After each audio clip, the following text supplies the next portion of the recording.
Assalamualaikum warahmatullahi wabarakatuh. Perkenalkan, nama saya Anita Amalia, NPM 1863047 dari kelas 4 BTI reguler pagi Banjarmasin. Di sini saya mendapatkan tugas dari mata kuliah pemrograman berbasis objek 1. Di sini saya akan menjelaskan tentang algoritma insertion sort. Pertama-tama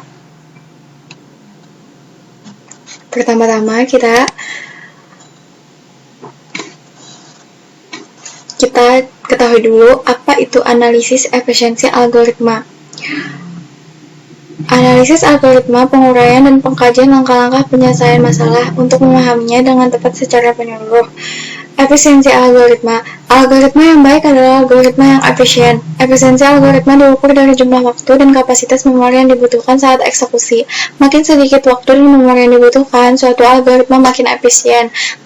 Kebutuhan waktu 7 memori bergantung pada ukuran jumlah masukan.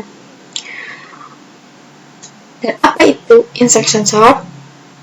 Langsung saja kita jelaskan. Insertion sort adalah sebuah algoritma pengurutan yang membandingkan dua elemen data pertama, mengurutkannya, kemudian mengecek elemen data berikutnya satu persatu dan membandingkannya dengan elemen data yang telah diurutkan. Karena algoritma ini bekerja dengan membandingkan elemen-elemen data yang akan diurutkan, algoritma ini termasuk pula dalam comparison based sort. Ide dasar dari algoritma insertion sort ini adalah mencari tempat yang tepat untuk setiap elemen array dengan cara sequential search. Proses ini kemudian menyisipkan sebuah elemen array yang diproses ke tempatnya yang seharusnya. Proses dilakukan sebanyak n-1 tahapan, atau dalam sorting disebut sebagai pass, dengan indeks dimulai dari 0. Proses pengurutan dengan menggunakan algoritma insertion sort dilakukan dengan cara membandingkan data ke i, di mana i dimulai dari data kedua sampai dengan data terakhir dengan data berikutnya. Jika ditemukan data yang lebih kecil, maka data tersebut disisipkan ke depan sesuai dengan posisi yang seharusnya. Dan ini adalah cara kerja insertion sort. Insertion sort tadi adalah sebuah metode pengurutan data dengan menempatkan setiap elemen data pada posisinya dengan cara melakukan perbandingan dengan data yang ada. Yang seperti saya sudah jelaskan tadi, ide algoritma dari metode insertion sort ini dapat dianalogikan sama seperti mengurutkan kartu, di mana jika suatu kartu dipindah ditempatkan menurut posisinya, maka kartu yang lain akan bergeser mundur atau maju sesuai kondisi pemindahan kartu tersebut dalam pengurutan data. Metode ini dipakai bertujuan untuk menjadikan bagian sisi kiri array terurutkan sampai dengan seluruh array diurutkan. Untuk mempermudah pemahaman Anda, algoritma insertion sort kita analogikan dengan pengurutan kartu. Anggaplah Anda hendak mengurutkan satu set kartu dari kartu yang bernilai paling kecil hingga yang bernilai paling besar. Berikut penganalogiannya.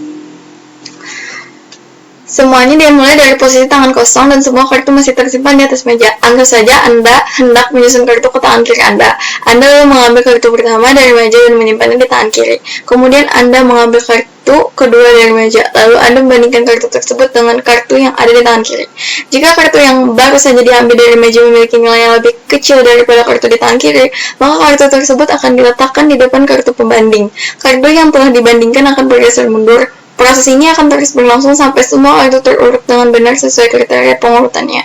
Setelah semua kartu terurut, satu set kartu yang sudah terurut akan disimpan kembali ke meja. Proses ini akan berlangsung sampai semua kartu akan terurutkan dengan benar sesuai kriteria pengurutannya. Demikian juga halnya dalam pengurutan data. Jika data sudah ada, maka pengurutan dimulai dengan mengambil satu data dan membandingkannya dengan data-data yang ada di depannya. Jika data yang diambil memenuhi syarat perbandingan, maka data yang diambil tersebut akan diletakkan di depan data yang dibandingkan. Kemudian data-data yang dibandingkan akan bergeser mundur. Catatan, dalam hal pengurutan data dengan metode insertion sort ini, data yang diambil pertama adalah data kedua, kemudian data yang diambil akan dibandingkan dengan data-data yang ada di sebelah kiri atau data sebelumnya. Data-data sebelum data yang diambil, atau jika proses tersebut selesai, maka akan dilanjutkan dengan data-data selanjutnya.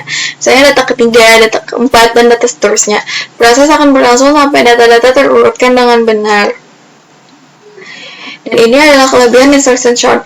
1. Sederhana dalam penerapannya, mengfokus dalam data yang kecil.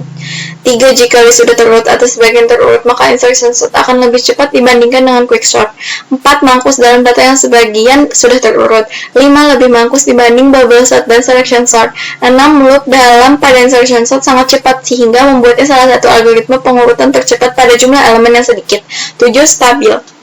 Dan ini adalah kekurangan dari insertion sort. 1. Banyaknya operasi yang diperlukan dalam mencari posisi yang tepat untuk elemen larik. Untuk larik yang jumlahnya besar ini tidak praktis jika isi 3. Jika list terurut terbalik sehingga setiap eksekusi dari perintah harus memindai dan mengganti seluruh bagian sebelum menyisipkan elemen berikutnya. Membutuhkan waktu. 2. Pada data yang tidak terurut sehingga tidak cocok dalam pengurutan elemen dalam jumlah besar. Insertion shot analysis, running time bukan hanya bergantung pada ukuran array, namun juga pada susunan isinya. Base case, array sudah dalam keadaan terurut naik, loop terdalam, tidak pernah dieksekusi. Jumlah pergeseran 2, n-1, jumlah perbandingan k, c, n-1, worst case array dalam urutan kebalikannya, loop terdalam dieksekusi sebanyak p-1 kali. Untuk p sama dengan 2,3. Dan ini adalah tahapan algoritma formula insertion sort. Di sini saya memakai in sebagai tipe data dan for sebagai perulangan dan juga y perulangan. Dan di situ juga ada array. Dan ini adalah tahapan algoritma pseudocode insertion sort.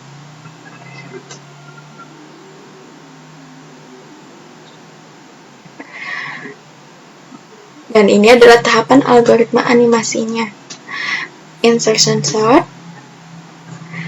Nah, ini adalah jumlah nilai data yang akan saya masukkan di coding saya nanti. Di studi kasus nanti adalah 6 data yang hendak saya. Nah, nih 6.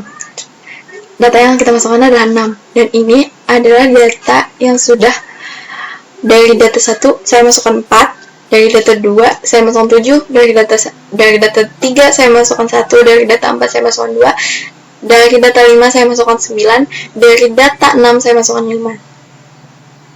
Dan ini adalah hasil data yang sudah kita input, dan ini adalah data yang sudah terurut.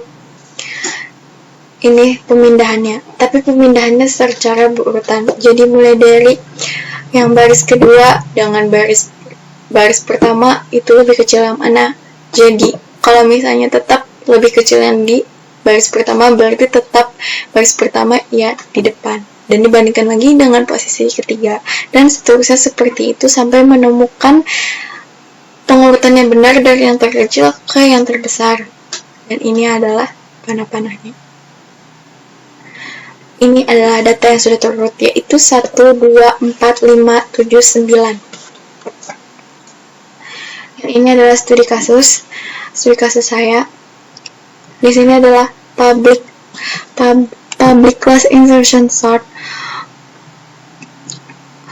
Class merupakan suatu blueprint atau cetakan untuk menciptakan suatu instan dari objek bila disebut dengan public class main.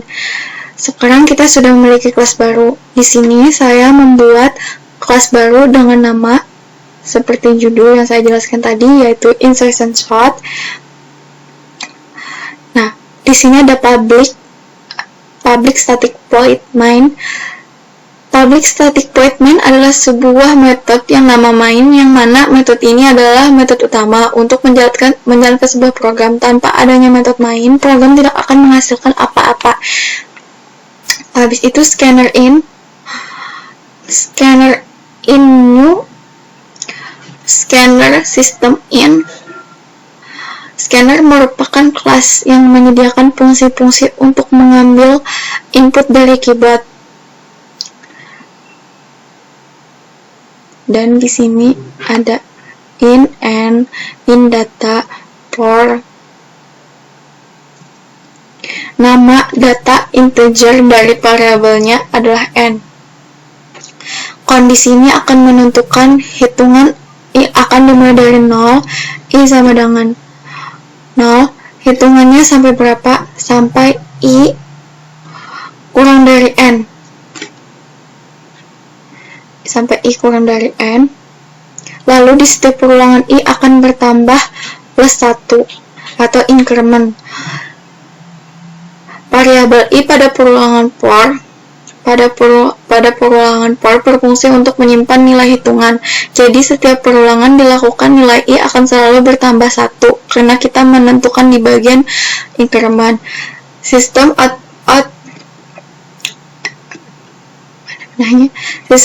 outprint input nilai data. Untuk menampilkan nilai inputan data kita ke desktop. Habis itu for in ini data length. Metode length yang digunakan untuk menghitung jumlah string yang terkandung dalam variabel data yang selanjutnya ditampilkan ke layar. In K data array I, in J sama dengan I. While, nah di sini perulangan while digunakan pada saat kita tidak mengetahui jumlah perulangan yang akan dilakukan, tapi mengetahui kondisi atau syarat dilakukan perulangan. Dan di sini ada sudah, dan kita akan ke outputnya. Nah, di sini sama seperti yang ada di animasi tadi, saya memasukkan nilai 6 dan menginputkan datanya. Data ke-1 saya inputkan 4, data ke-2 saya inputkan 7, data ke-3 saya inputkan ke 1, data ke-4 saya inputkan 2, data ke-5 saya inputkan 9, data ke-6 saya inputkan 5. Jadi ini sudah data yang sudah terurut 1, 2, 4, 5, 7, 9. Ya, sekian dari saya. Saya ucapkan terima kasih. Wassalamualaikum warahmatullahi wabarakatuh.